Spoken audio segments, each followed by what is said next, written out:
On the topic of persistence, persistence always has its limits, right? There must be salespeople out there who are just too pushy. How do you know when it's gone just a bit too far?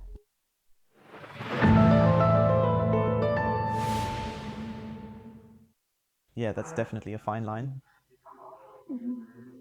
If I come across as too pushy, I might actually end up annoying the customer. Yeah. The customer doesn't immediately jump on my product or my pitch. And if I give up right away, it's already over. Maybe the customer just needs one more little push to take action. But if I push too hard, I might actually end up annoying the customer. Sometimes they just need a little time to think it over and consider it carefully. There are those salespeople who always come out with that clever little saying no, which basically just means another gentle nudge is still needed to close the deal. I'm not really a fan of that because it kind of suggests you should never even think about giving up ever. And I actually think differently on that point. I truly believe we should always accept a customer's no when they say it. And it's important to remember that a no doesn't necessarily mean the end of the conversation. It might just be a no for now. When a customer tells me the offer isn't for them, it simply means it's not the right fit or timing for them at this very moment in time. Half a year from now, things could look completely different. That's why it's so important to keep hold of customers you're not doing business with right at this moment and not delete them from your CRM database. But instead, I'd make sure to keep them in my address pool and continue engaging with them consistently over the long term. Whether by sending regular newsletters or simply reaching out again in about 6 months to gently see if there's renewed interest. Whether things have changed, if there's a new situation, but I wouldn't push too hard right now, that's definitely not the way to go. Insist that the contact has to become my customer right now. And I think that's kind of the issue why sales sometimes has such a bad reputation, because some salespeople just can't accept a no, no matter how clear it is.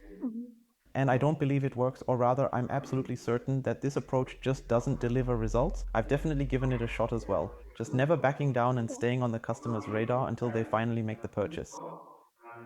Then you might end up bugging him for ages, and in the end, he still doesn't buy anyway. So this persistence, don't take it too far, okay? What I really mean is just staying on it consistently and never giving up, plain and simple. That's the key. And if the customer says, I need more time, then go ahead and give him that time. Maybe he always thinks he needs more time than he actually does, but you should definitely give him the space and time to think it over properly. But you should also stay on top of things. And what really helps in this context is actually asking the customer to give you a clear statement. So if I just talk to the customer about my product and they don't say, okay, I want it right away, but instead, I'd like to think about it, then that's a different story. But often you don't even know where you stand with the customer. The deal falls through and I'm completely in the dark. What's actually going on here? It's like being left in limbo without any clear feedback. Will he be my customer or not? That's why a clear, open talk with the customer really helps. And say, okay, Mr. XY, I've presented my offer to you. You're now fully familiar with my product. What's your take on it? That's another key point. The closing question, you really should ask it. It's a great way to gauge how persistent I am, and it gives me valuable insight throughout the conversation. And if the customer says they're still thinking, I know I can keep following up. But if the customer says, nah, it's just not for me right now, and he doesn't say otherwise, Yeah. then I can probably set it aside for now, put it on my follow-up list, and reach out again sometime later. We've just talked quite a bit about the sales call, but how do I actually get there in the first place? Don't you need a good bit of courage just to make it there and really get things started? Yeah, absolutely. So when I'm trying to reach out to a customer early in the morning here in my office, just sitting there with my laptop or PC open in front of me, it's always this same familiar feeling creeping in. Yeah, there's a contact right there. I've got the number handy, and there's the handset or my smartphone sitting right in front of me. And now I really need to make that call, or I'm just about to reach out to them. And then you somehow feel this slight hesitation coming over you about actually getting in touch with the customer. And sometimes it really takes a bit of courage to pick up the phone and reach out just to make that important call.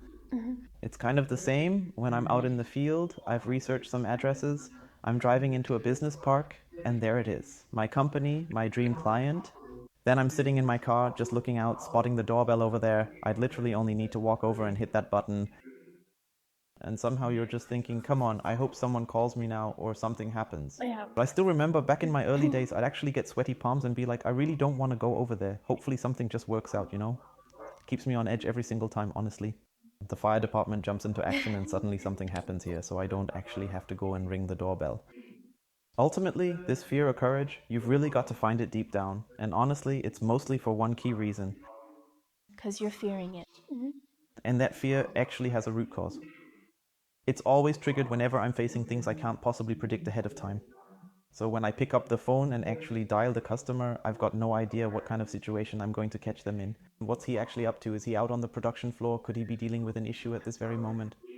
Is he in a staff meeting? Is he lying in the bathtub? I mean, I really have no idea. What kind of situation am I even reaching the customer in?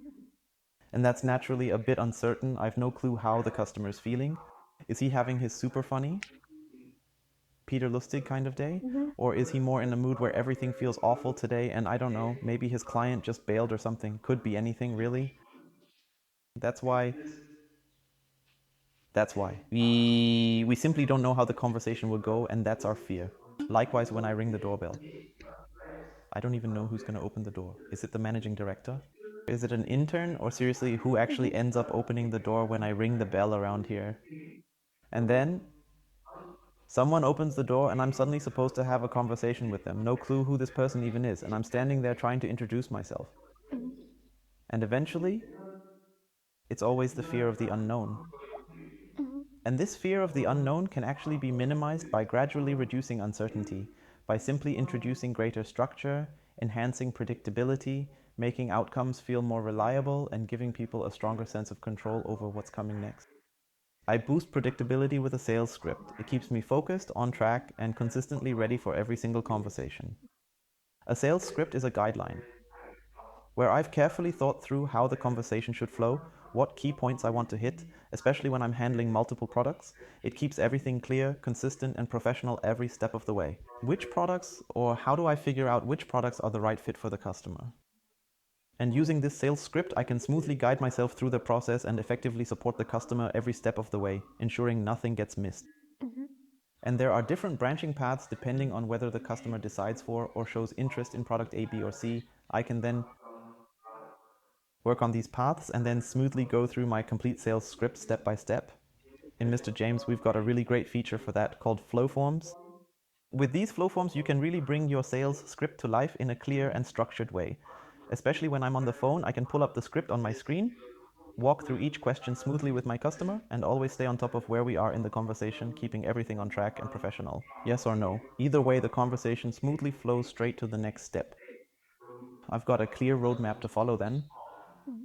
And having a solid sales script in place really helps me reduce uncertainty and stay confident. So I still don't know what's the customer really like. Is he in a good mood today? Is he lounging in the bathtub, or what exactly is he up to right now? But at least I've already got a pretty clear idea of how my conversation will go down. And as I continue running through this sales script, repeatedly engaging in the same conversation with multiple clients, it's truly going to keep getting better over time. And I'll gain even more confidence knowing this script really works. I've done this 100 times. I've nailed the same pitch over and over, and honestly, not once has anyone ever ripped my head off for it. Never. And that's why.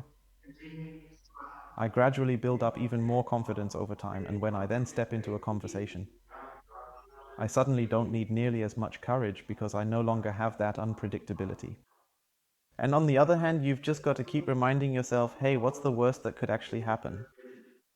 Just stay relaxed when you give them a call or reach out to the client. What's the worst thing that could possibly happen? At worst, they'll say, I've got no time, I'm not interested, or your product's rubbish, I've already tested it.